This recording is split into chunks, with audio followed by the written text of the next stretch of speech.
रामायण में वास्तव में जब राम अरण्यवास के लिए जा रहे थे, तब कौशल्या ने उन्हें बुलाकर एक बात कही। राम, तुमने अब तक धर्म का पालन किया है, ये कोई बहुत बड़ी बात नहीं है।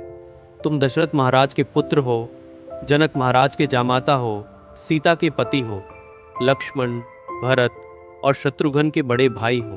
तुम सुखपूर्वक आनंद से इस महानगर में रह रहे हो, इसलिए तुम्हारे लिए धर्म का पालन करना कोई कठिन बात नहीं। लेकिन अब जब तुम अरण्यवास के लिए जा रहे हो, तुम्हारे मन में प्रश्न उठेंगे, पिताजी ने मुझे क्यों भेजा? अगर मैं पिताजी को कैद में डाल देता और खुद राज्य करता तो क्या हो जाता? अगर मेरी सौतेली माँ कैकेयी की बात ना मानी जाती तो क्या होता?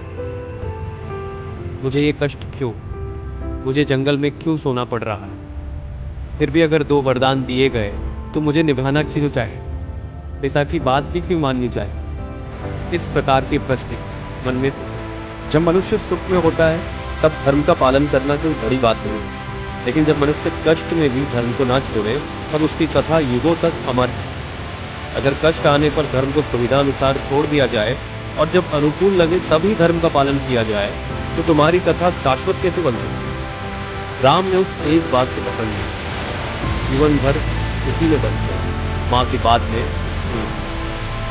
बस यही राम की महानता है। अगर राम ने सुग्रीव से मित्रता ना करके बाली से मित्रता की होती तो बाली की बात सुनते ही रावण को डर लगता और वो तुरंत सीता को वापस कर देता।